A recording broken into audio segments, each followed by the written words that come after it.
Hello, good evening. It's News 360 coming to you live from the News Hub here at Adesawe Kanda. I am Portia Gabor. And I am Martin Asiedu-Dartey. These are the headlines for the next 1 hour. News 360 headlines is brought to you by Flamingo Paint, Pepsodent Charcoal and Pepsodent Herbal, EcoBank.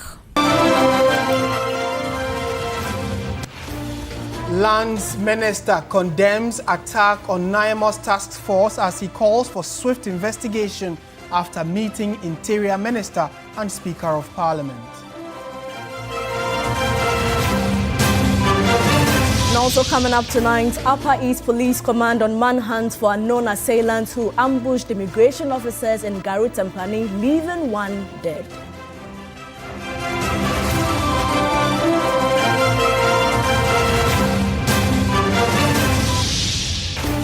And later in the bulletin, the Ghana Journalists Association warns new misinformation and cybersecurity bills could threaten press freedom and restrict press expression. Coming up in business news ahead of the 2026 budget presentation, Food and Beverages Association of Ghana calls for scrapping of COVID-19 levy amid demands for no hike in utility tariffs.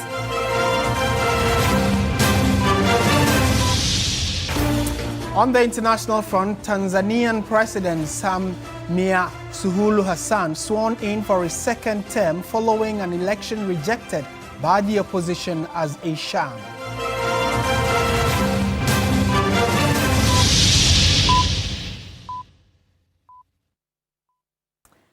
We have details of all these stories and many more coming up in the next 1 hour. Do stay with us. We start from issues of illegal mining, and the Minister for Lands and Natural Resources, Emmanuel Kofi-Boah, has condemned the attack on members of the National Anti-Illegal Mining Operations Secretariat, NIMOS, during an operation at Broni Krom near Shidiem in the Ahafo region.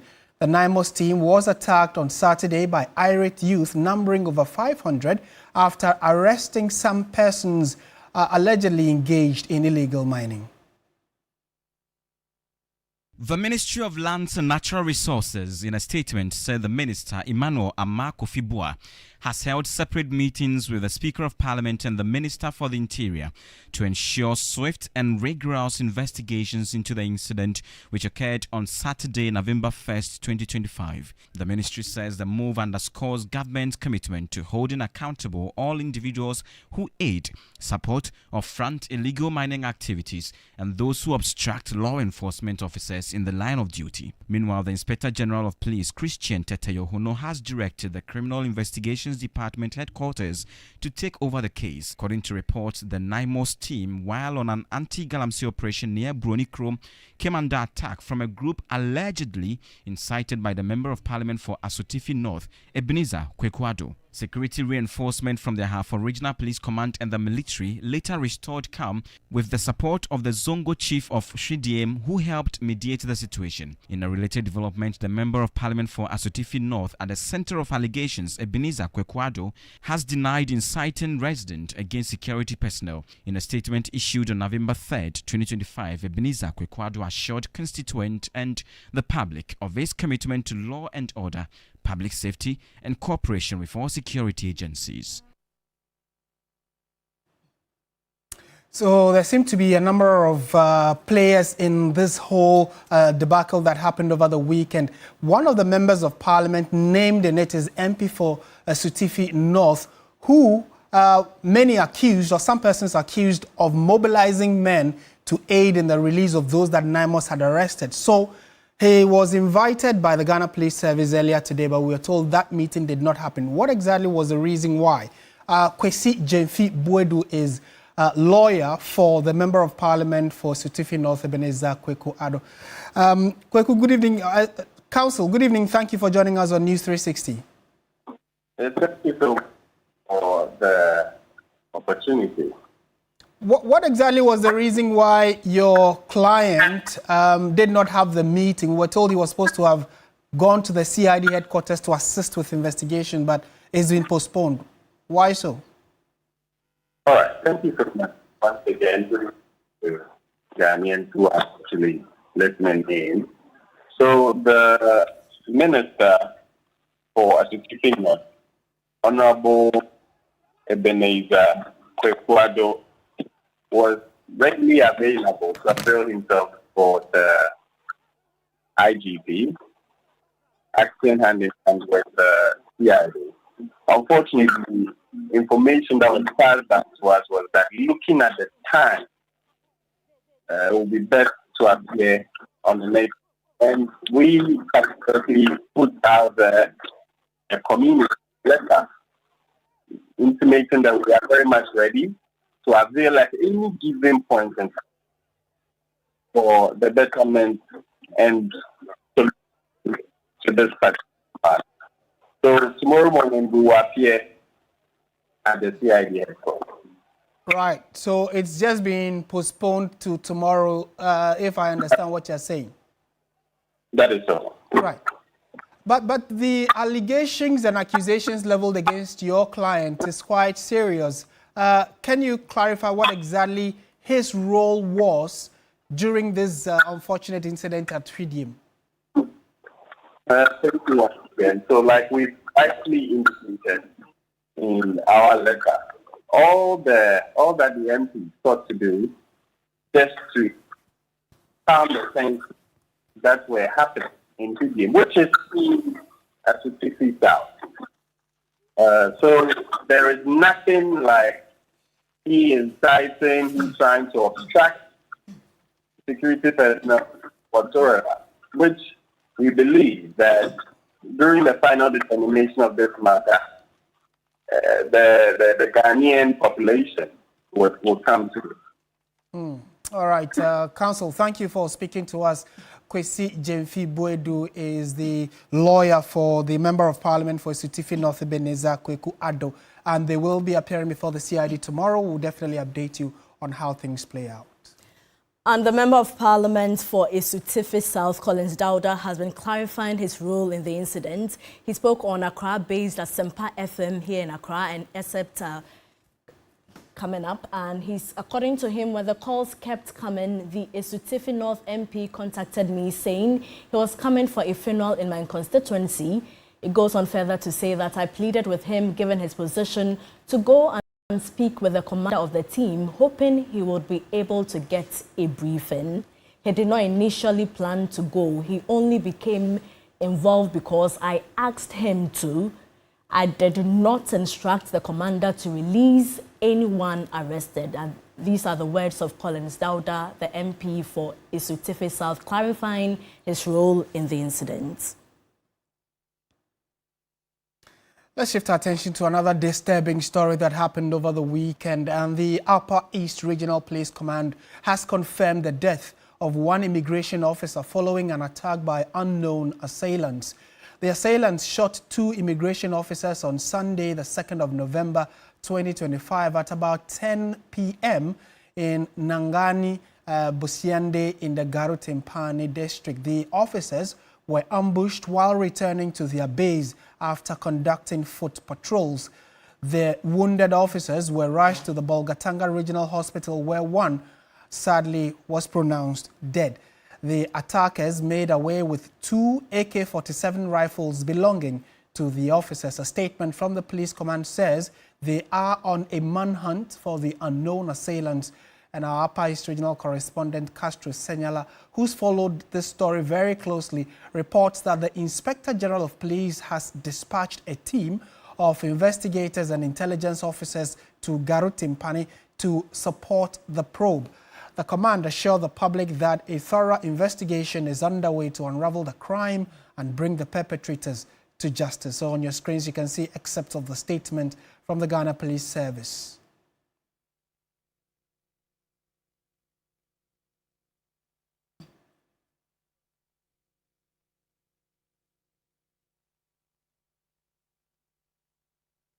Back in the Greater Accra region, the Ghana Journalists Association is warning that two new government bills, one on misinformation and hate speech and the other on cybersecurity, could undermine press freedom and restrict free expression if passed in their current form.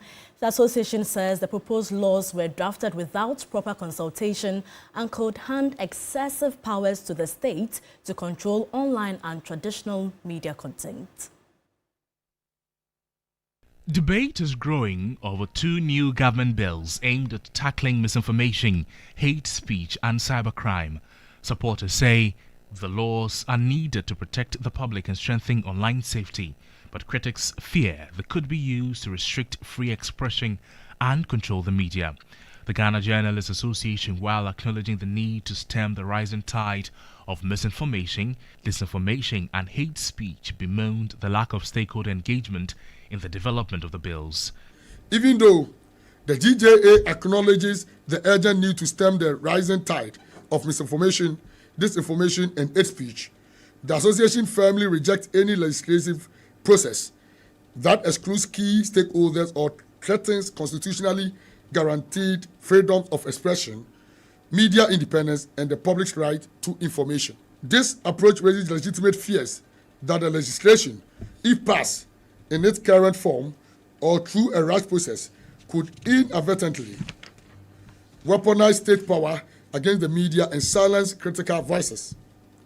Even if this current government has no intention of weaponizing such legislation, a subsequent government may.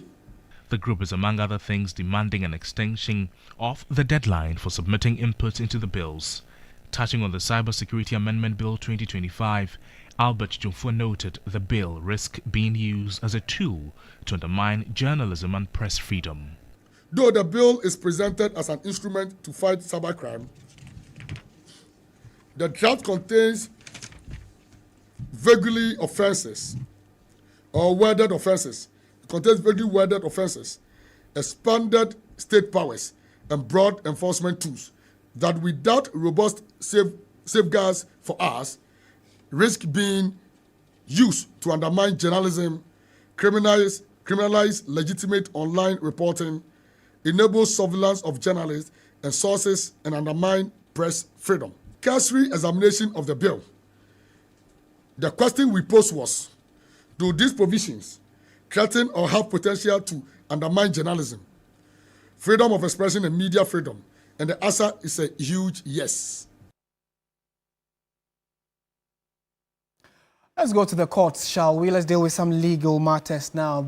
To the special prosecutor specifically, and you would recall that last week, Thursday, the 30th of October, the OSP announced that by the end of this month, November, it will charge 6 former public officers, including the former Finance Minister Ken Ofori-Atta, over their role in the Ghana Revenue Authority and Strategic Mobilization Limited contract. Now, the office has issued an update regarding the arrest of the acting head of legal at the Ghana Revenue Authority, Freeman Sabah. And in a moment, we'll take you through some of the key issues raised by the special prosecutor. And you can see it on your screen. It says, Office of the Special Prosecutor, Ghana. The office has arrested the acting head of legal at the Ghana Revenue Authority, Freeman Sabah. Mr. Sabah is under investigation for suspected corruption and corruption-related offences, as well as obstruction of justice in respect of the Ghana Revenue Authority and Strategic Mobilization Ghana Limited Revenue Assurance Contract. So that is the primary basis on which the legal or acting head of legal at the GRA has been picked up. Still on legal matters, the Court of Appeal has dismissed applications by lawyers representing the former National Signals Bureau Director Kwabena Edubuahin and his wife in one case, as well as lawyers for the former CEO of the Ghana Infrastructure Investment Fund in their Accra SkyTrain criminal trial. The applications sought to overturn the High Court rulings on further disclosures of documents. Here's a news desk report by Lord Idoasari. In the 49.1 million Ghana cedi case involving former National Signals Bureau Director Kwabena Edubuahin, defense lawyers led by Samuel Tashan appealed the Court of Appeal to quash the High Court's ruling which refused the application to compel the Attorney General to disclose NSB accounts spanning from 1992. They argued that the Attorney General has selectively disclosed matters bordering on national security to advance their case while omitting crucial details which necessitated their motion. A three-member panel of justices, however, held that the applicants failed to demonstrate any exceptional circumstances to warrant granting their request, which lacked merit. In a related matter involving the Accra SkyTrain criminal trial, lawyers of the first accused, Solomon Asamoah, prayed the Court of Appeal to overturn the High Court decision which dismissed the application for the prosecution to further disclose exculpatory documents. The documents contain minutes of the board and investment committee meetings between 2017 to 2021, as well as email correspondence between himself and members of the board. The court dismissed the application as lacking merit. Lord Asari, TV3 News, Accra.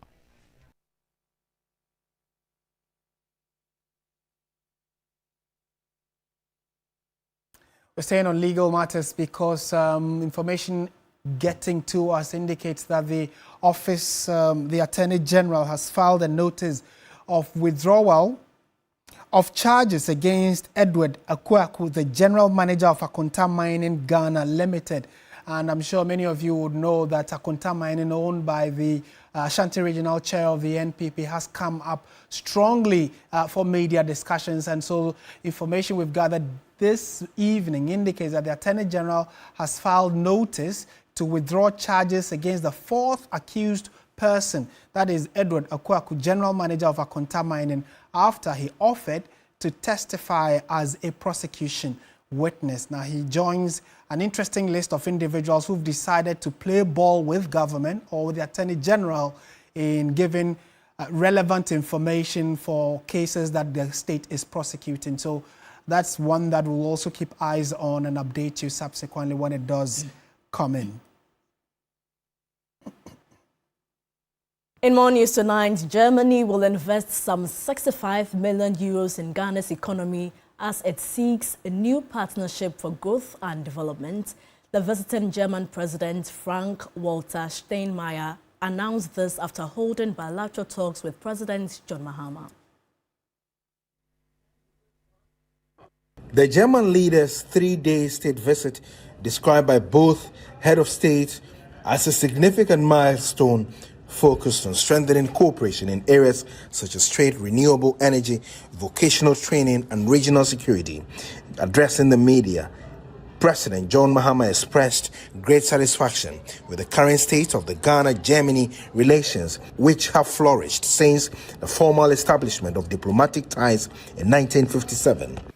I invite Germany to share Ghana's strong commitment to multilateralism, the United Nations system, the World Trade Organization, and international law. We will urge all nations to resist the lure of economic nationalism and to collaborate in reforming, not dismantling, the institutions that unite us as a globe.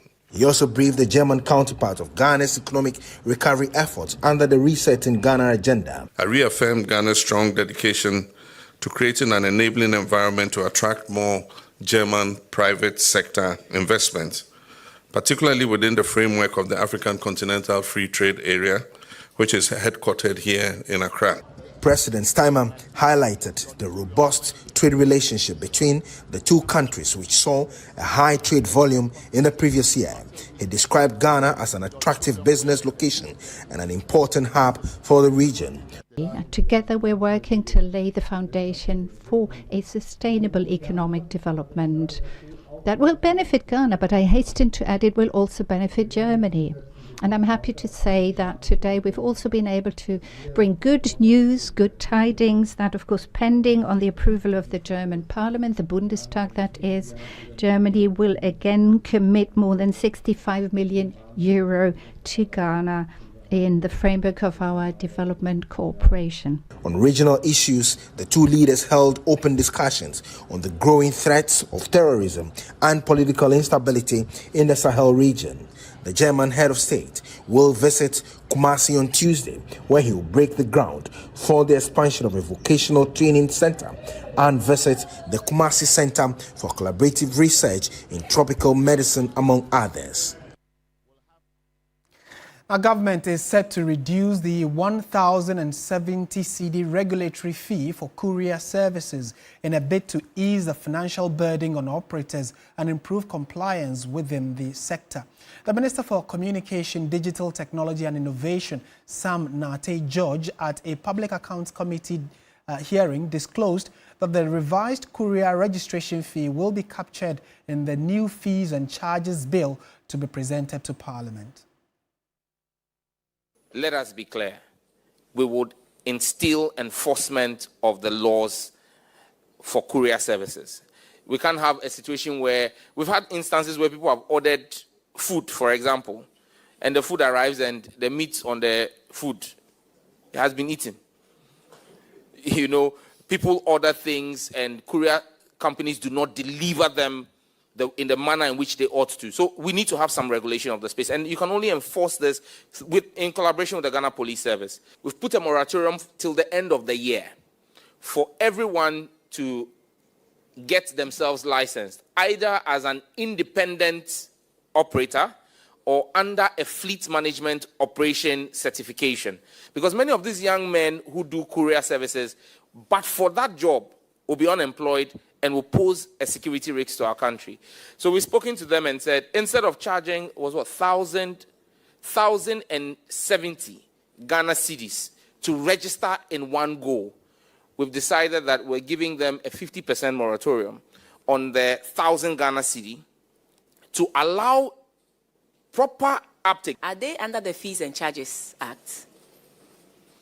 If they are they supposed to charge that amount for it's been approved under the fees and charges, and so we are working to drop it in the current fees and charges that will come, and that's why we've put a moratorium on enforcement, and then said that once we are able to pass the new fees in the first 3 months of next year, we would expect that all of them do the needful and register. Enforcement, we announced, will start on the 1st of April 2026. Still on Parliament, Majority Leader Mahama Yariga has called for effective management of procedures to control what he describes as abuses by the minority. He says the minority often ignore laid-down protocols and introduce new issues on the floor during their commentary on business statements. Meanwhile, the Speaker has called for decentralization of Parliament. The business statement, which guides how Parliament would function in the ensuing week, is presented every Friday by the Majority Leader, after which members make contributions or suggestions. But that often results in debate, with the minority MPs usually demanding that certain individuals and institutions be summoned to answer questions. The Majority Leader Mahama Yariga has cited the minority for abuses and intimidations during that moment and on other occasions. The minority have been abusing the majority in this House. Every Friday, after I have read business statement, without going through the rules for introducing matters, they will use business statement as an excuse to introduce everything from archaeology to zoology. So I plead with the clerk and the speaker that let's start managing the rules properly, because I'm tired of the abuse. We play all sorts of games in the chamber, but there is a procedure for doing everything in the chamber. At the launch of the Maiden Practice and Procedure Week, the Minority Leader urged that the rules that govern parliamentary business be respected. It is procedure that gives order to our debates, validates our decisions, and protects the right of all members. It ensures that even in moments of sharp disagreement, fairness and decorum prevail. Even in our most passionate moments, it's the rules that keep us from descending into chaos. It is not enough for procedure to be known, but it must be respected and lived. We affirm our collective recognition that rules are not obstacles to democracy, but they are central to its foundation. I urge every staff of Parliament to regard procedure not as a limitation, but as a framework for fairness and order. The Speaker of Parliament joined the event virtually, but he remarked that practice and procedure should not be a burden for anyone. Indeed, he is of the view that when rules are respected, Parliament becomes a house of order. But one significant thing that he noted is that Parliament must be decentralized so that citizens across the country can have easy access to their members of Parliament, so far as this work of legislature is concerned. Christian Yale, TV3 News, Parliament. The Police Management Board, led by the Inspector General of Police, Christian Teteyehuno, is spearheading reforms aimed at improving the welfare and professional development of junior police personnel. The representative for junior ranks on the Ghana Police Service Council, Chief Inspector Angel Lolo, has embarked on a nationwide tour to gather concerns and suggestions from junior officers to inform policy decisions and enhance service conditions.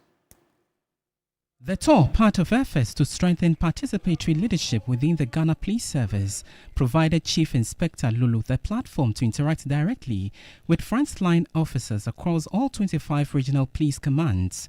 His engagement focused on assessing the adequacy of welfare provisions and identifying ways to create clearer career progression pathways for junior personnel.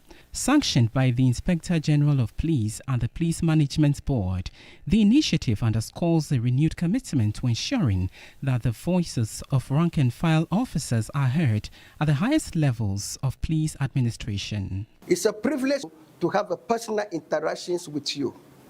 Of late, there's so many complaints in the service. If a junior officer has complaint to make, the traditional mode of complaint, these are all challenges facing the administration. This duty was assigned by the Council, the Inspector General of Police, and the POMA members to tour all the 25 administrative regions to elicit for information, grievances, concern, suggestions to see the way forward. Chief Inspector Lulu urged junior officers to channel their grievances through the established internal structures for redress, ensuring them of management's commitment to continuous improvements. Some junior officers described the IGP's initiative as timely and commendable, noting it is a novelty in the service's management approach. This is my first time of this thing being decentralized because I've never seen it before. So it is a plus for us. It's actually the very first time. I've been in the service for some time, and this is the first time I have seen a rep on the junior ranks or for the junior ranks going around the whole of the country, asking your views, soliciting ideas, getting your comments about things that bother you. In more news tonight, the second edition of the Nido Obatampa promotional campaign has taken place in the Eastern region. Nestle Ghana put together the promo as part of the company's ongoing commitment to support mothers and promote child nutrition. The campaign brought together families, retailers and brand ambassadors to celebrate healthy living while rewarding customer loyalty. Year's promotion received over 99,000 entries, with more than 30,000 participants winning exciting prizes, including cash rewards, an exclusive tour to the Safari Valley Eco Resort, and other gifts. As part of the celebration, sip and paint sessions were held, allowing winners to express their creativity by painting images from their imagination, an activity designed to promote fun, relaxation, and artistic expression. The category development manager at Nestle Ghana, Asiedu-Dartey, highlighted the initiative forms part of the company's broader commitment to improving nutrition, health, and wellness among Ghanaian families. So the whole aim is to reward their loyalty, to encourage them to continue choosing the right nutrition, which is essential to give them the energy, the support, the immunity they need from the iron that Nido is fortified with. So some of the winners expressed their gratitude to Nestle Ghana, encouraging fellow mothers to take advantage of such opportunities, emphasizing the importance of good nutrition and a balanced diet. I didn't expect to win because I had a lot of doubts that this thing might be a scam. One day they called us that we've won and we are the ultimate winner. We're so happy that so this thing really works. So I encourage each and everyone that when they are doing their next promotion, everyone should join. I feel very grateful because I didn't know this was possible. I never believed in it actually. You scratch, you win. You never know. You can also be a winner. Through the Nido Obatampa promo, Nestle Ghana continues to reinforce its brand message of care, nutrition, and appreciation for mothers, the true Obatampas of every home. So watching News 360 on TV3. Stay with us. Business, sports, entertainment are all coming up.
Hello there, good evening and welcome to the business segment here on News 360. I am Michael Obudu. Now, ahead of the 2026 budget statement, the Food and Beverages Association of Ghana, FABAG, is demanding the removal of the COVID-19 levy. The group says the upcoming budget must deliver a comprehensive overhaul of the tax and regulatory environment to protect local industries. The association stressed that this is critical to ensure Ghana's manufacturing sector thrives and creates the jobs needed to transform the economy. The Finance Minister is expected to present the 2026 budget on 13th November, outlining the next phase of Ghana's economic direction. For the Food and Beverages Association of Ghana, the key focus of the budget must be the creation of a conducive environment for businesses to grow. We are of the view that the common budget will reflect the policies of the trade sector. It will come out with policies that will essentially promote business development. It will come out with policies that are quite friendly, policies that will enhance and push the private sector to work. FABAG, while commending government's efforts so far at stabilizing the macroeconomic situation in the country, demanded that government removes the COVID-19 levy while ensuring that no new taxes are introduced in the coming budget. As the private sector have had challenges in the last couple of years, it has suffered a lot of taxation, indeed let me say over-taxation. It has suffered a lot of exchange rate losses and basically high cost of production. So we are of the view that as the budget is going to be presented, the finance minister will develop a budget that will enable the private sector to work again. We expect that there won't be any introduction of new taxes. Economist at the Integrated Social Development Center, Professor Joseph Dito, has called on government to secure at least a 50% share in all future extractive sector contracts with foreign investors. Professor Dito argues that the current unfavorable fiscal terms in the mining and extractive sectors are the primary drivers widening economic inequality and worsening poverty levels within the very communities where mining operations are concentrated. The prominent figure at the Integrated Social Development Center, Asiedu-Dartey, argues that the current unfavorable fiscal terms in the mining and extractive sector are the primary drivers widening economic inequality and worsening poverty levels within the very communities where mining operations are concentrated. People, especially the so-called investors. We say investors and they come from outside and they do whatever they want and go. In other countries, we know that they insist on 50-50, for example, from the beginning. We must have 50% of what, at least 50% of what you are taking out. But the investors will tell us, well, we are putting in all the money and so on. So the decision or what we are saying is that if you don't agree with that, please go. Let us leave our goal there. Professor Dito's suggestion aims to restructure the revenue sharing model and ensure the state captures a more substantial portion of the profits, which can then be used to fund social programs and infrastructure in the affected rural and mining areas.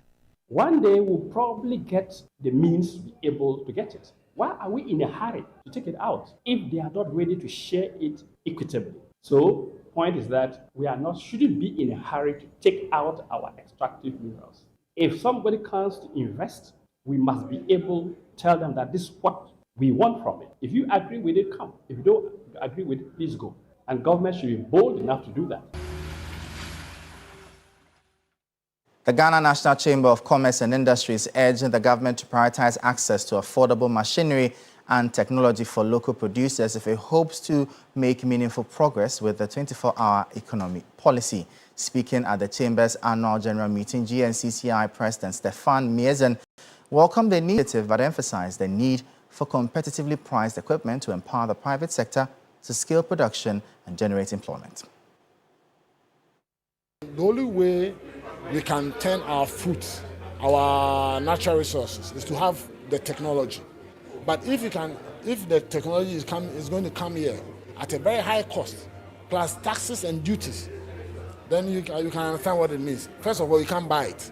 Secondly, when you buy it, then it means you have to transfer that cost to the consuming public. So yes, we want to agree and support the government in all of these initiatives.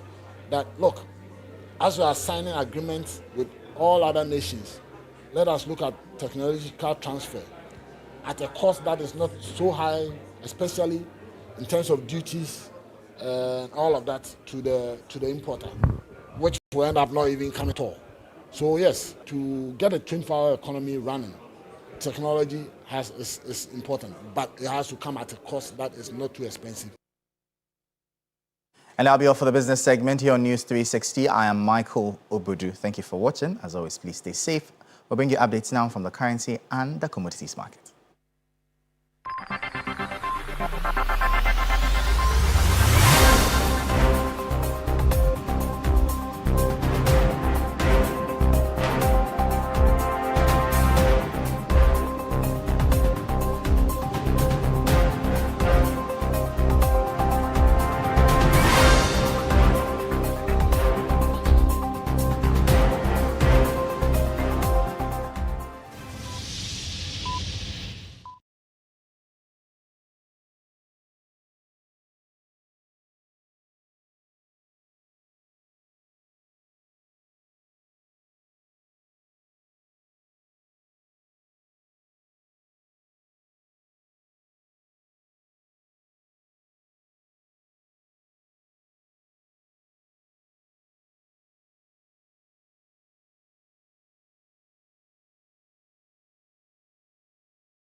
segment is brought to you by Sasso Insecticide Spray and Coil.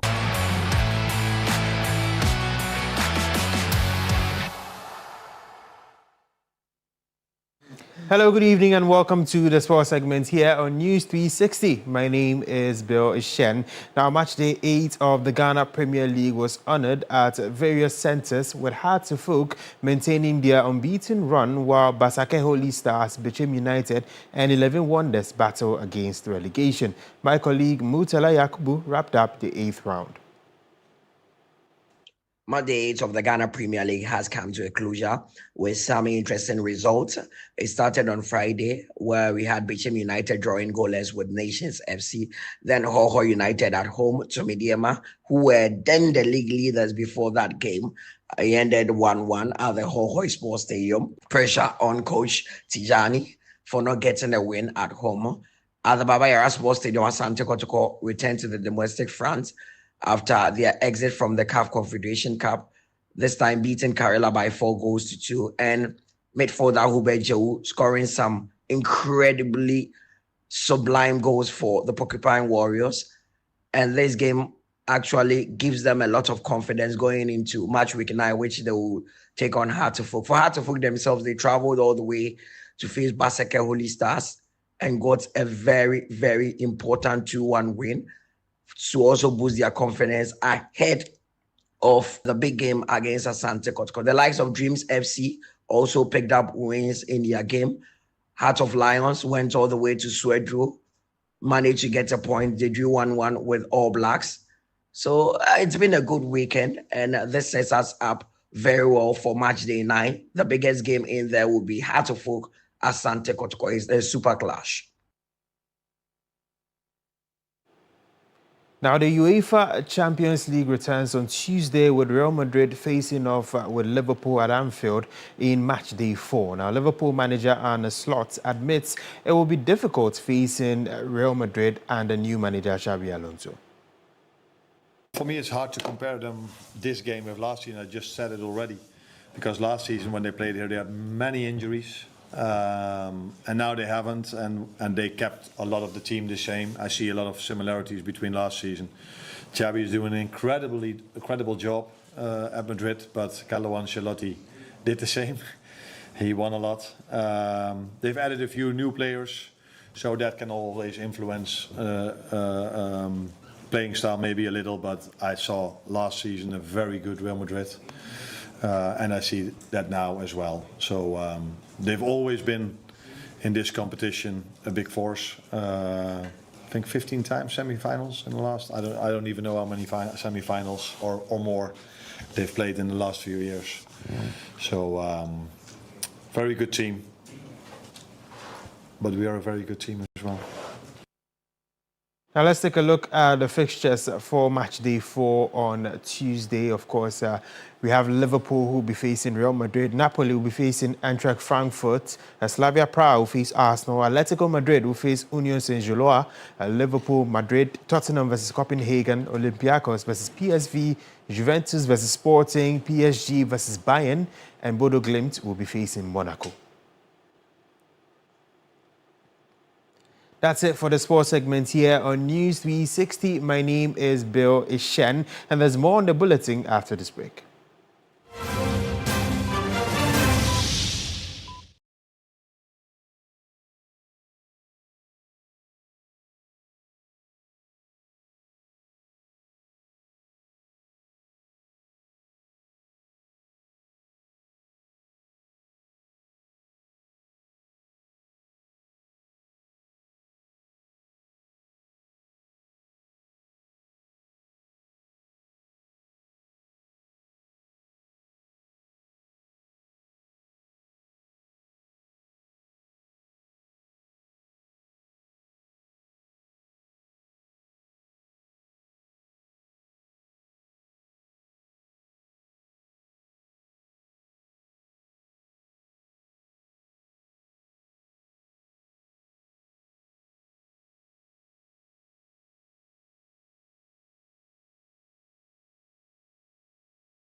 Well, good evening and welcome to the entertainment news segment here on News 360. My name is Noella Donko. Now, the search for Ghana's next global music superstar is on. 16 promising talents have been unveiled as contestants for the 2025 edition of TV3's flagship music reality show, Mentor.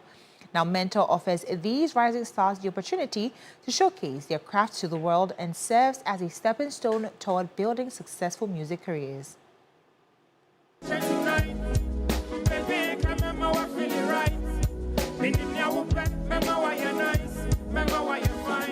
The journey to discovering Ghana's next global music icon on TV3 Mentor has officially begun. A brand new set and a fresh host have been introduced to spice up this year's competition. TV3 Studio Bay came alive as 16 talented contestants were unveiled to kickstart another thrilling season of Mentor, the Breakout Edition.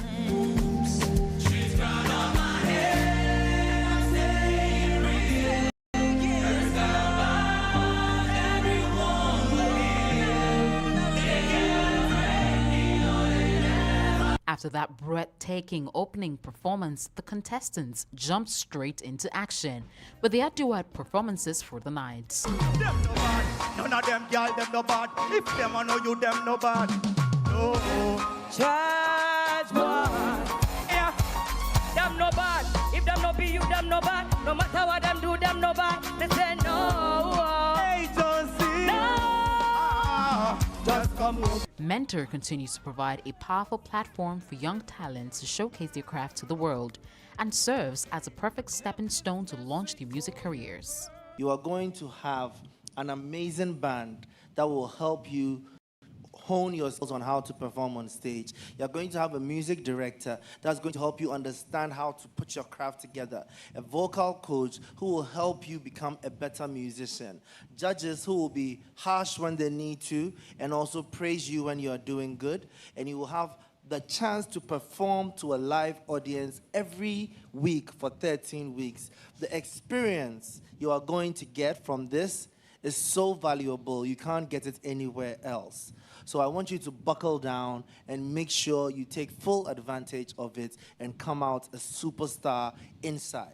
Thank you. For the next 13 weeks, stay glued to TV3 every Sunday at 8 p.m. and witness electrifying performances from 16 incredible contestants as we discover the next big thing in Ghanaian music.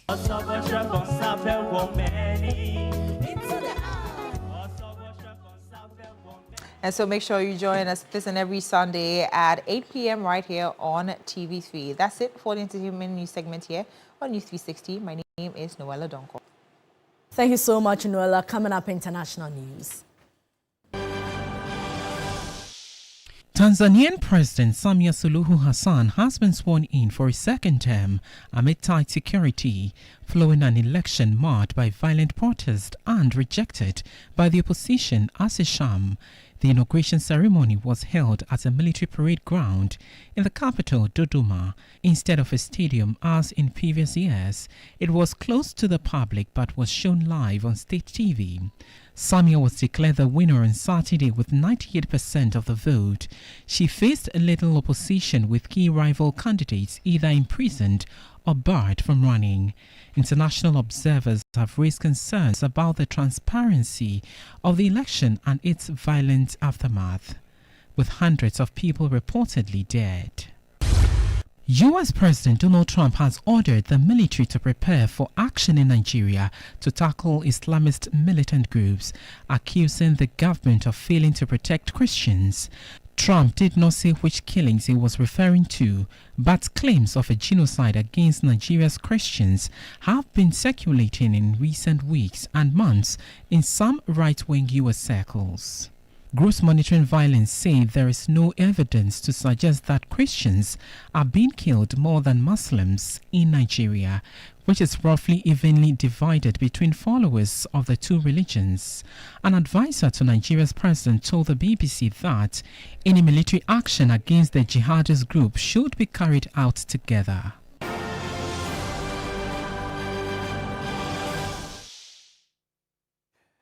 And we're happy that you could spend the last hour with us. Thank you so much for watching. I am Martin Asiedu-Dartey. And I am Portia Gabor. Do join Alfredo Cancer at 10 p.m. for Ghana Tonight. Good evening.